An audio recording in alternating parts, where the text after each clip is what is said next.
আসসালামু আলাইকুম। সবাই কেমন আছেন? আশা করি আল্লাহর অশেষ রহমতে সবাই ভালো আছেন। আমরাও আলহামদুলিল্লাহ ভালো আছি। চলে আসলাম বরাবরের মতো নতুন আরও একটি ব্লগ ভিডিও নিয়ে। আশা করি ভিডিওটি আপনাদের কাছে ভালো লাগবে। আজ আমরা শহরের ইট পাথরের গণ্ডি পেরিয়ে রওনা দিয়েছি গ্রামের ছায়া সুনিবিড় শান্তির নীড়ে।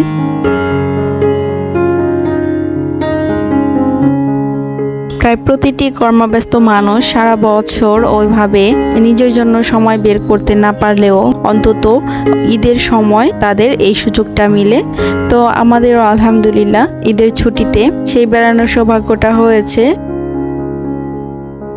বলুন তো আমরা কোথায় যাচ্ছি? আমি জানি টাইটেল থাম্বনেল দেখে আপনারা অবশ্যই বুঝে গেছেন। আজ আমরা যাচ্ছি আমার বাবার বাড়িতে। আর বাবার বাড়িতে যাওয়া মানেই প্রতিটি মেয়ের জন্য এক অন্যরকম অনুভূতি।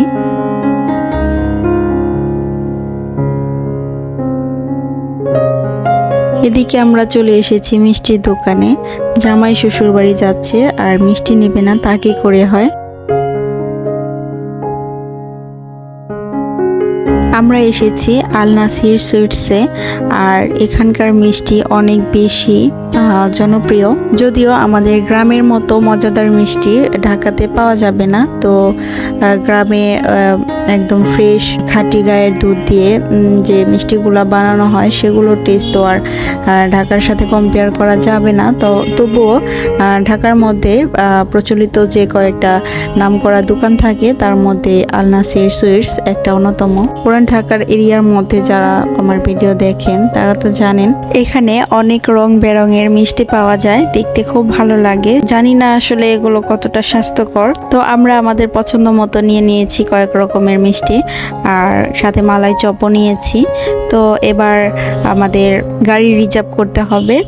যেহেতু এখান থেকে আমাদের বাসায় যেতে বেশি সময় লাগে না, মোটামুটি জ্যাম না থাকলে। আর এখন যেহেতু ঈদের সময় বেশি একটা জ্যাম থাকবেও না, আর সেজন্য মোটামুটি 30-40 মিনিটের মধ্যে আমরা ইনশাল্লাহ পৌঁছে যাব।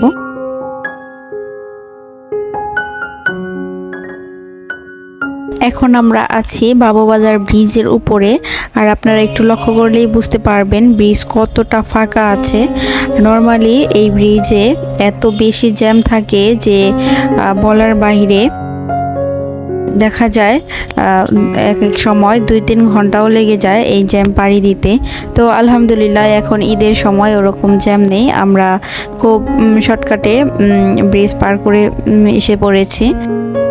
এদিকে আয়মান নানু বাসায় যাচ্ছে, সে খুব এনজয় করছে। তো দেখা গিয়েছে একটা সময় ঘুমিয়েও পড়েছে। আমরা খুব ভোরেই ঘুম থেকে উঠেছি আর মোটামুটি নাস্তা পানি করেই বেরিয়ে পড়েছি। আর আগের দিন রাতে সবকিছু গুছিয়ে রেখেছিলাম, যার কারণে আর ঝামেলা হয়নি। এই যে সবুজে শ্যামলে ঘেরা গ্রামের যে দৃশ্য, এগুলো যতই দেখছি চোখ জুড়িয়ে যাচ্ছে এবং মন ভরে উঠছে। মোটামুটি 40 মিনিটের মধ্যে আলহামদুলিল্লাহ আমরা আমাদের গন্তব্যে পৌঁছে গিয়েছি। এখন যে ভিডিওগুলো দেখতে পাচ্ছেন এগুলো আমাদের নিজেদের বাড়ির ভিডিও। আর দেখুন কত সুন্দর লাউয়ের মাচা, দেখে মন জুড়িয়ে যাচ্ছে, তাই না? সবকিছু যেন সবুজে ঘেরা, একেবারে এক মনোরম পরিবেশ,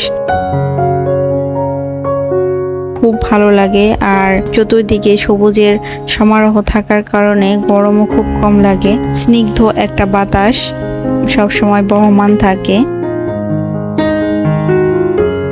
জানি না আপনাদের কাছে গ্রামীণ পরিবেশ কতটা ভালো লাগবে, তবে ছোটবেলা থেকে গ্রামে বড় হয়েছি, গ্রামের পরিবেশ আমার খুব ভালো লাগে। আমি যত দূরেই যাই না কেন এই গ্রাম আমাকে সব সময় টানে। আর গ্রামীণ পরিবেশ সবকিছু মিলে ওতপ্রোতভাবে জড়িয়ে আছে এই গ্রামের সাথে।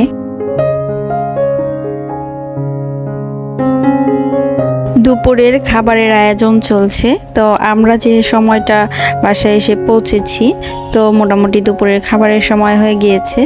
আর সকালে বাসা থেকে নাস্তা করে এসেছি। দুপুরে খাবার সময় হয়েছে, তো আমরা খেয়ে নিব। এরপর আপনাদেরকে গ্রামের আরো কিছু সুন্দর সুন্দর দৃশ্য দেখাবো, গ্রামীণ পরিবেশ। যদি আপনাদের ভালো লেগে থাকে তাহলে প্লিজ আমার ভিডিওতে একটি লাইক দিয়ে দিবেন, এবং এই ধরনের ভিডিও প্রতিদিন দেখতে চাইলে আমার চ্যানেলটি সাবস্ক্রাইব করে অবশ্যই আমার চ্যানেলের পাশে থাকবেন। আর আপনার ভালো লাগা মন্দ লাগা অবশ্যই কমেন্ট করে জানাবেন।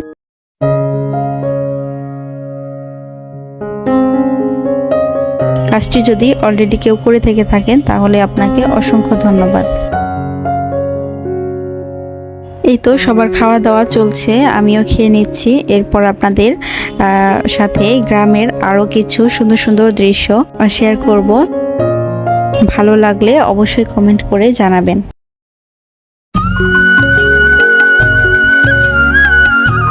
গ্রাম প্রতিটি দেশের সৌন্দর্য এবং ঐতিহ্যকে তুলে ধরতে অত্যন্ত গুরুত্বপূর্ণ ভূমিকা পালন করে থাকে।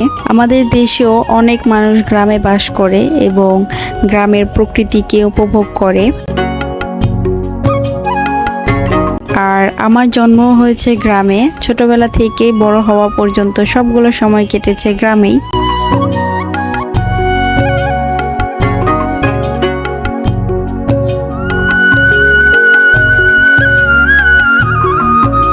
বিয়ের পর থেকে শহরে বসবাস, এখন অনেকটাই শহরের জীবনযাপনে অভ্যস্ত হয়ে পড়লেও তারপরও গ্রামের পরিবেশ, মানুষজন সবকিছুই অনেক মিস করি। তাই সুযোগ পেলেই ছুটে যাই চিরচেনা সবুজে শ্যামলের ভরা গ্রামীণ পরিবেশে।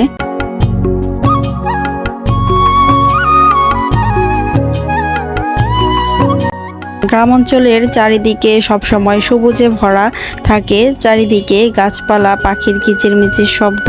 এজন্য গ্রামের সবুজ প্রকৃতি যে কোনো মানুষের হৃদয়কে প্রশান্তিতে ভরিয়ে দিতে পারে।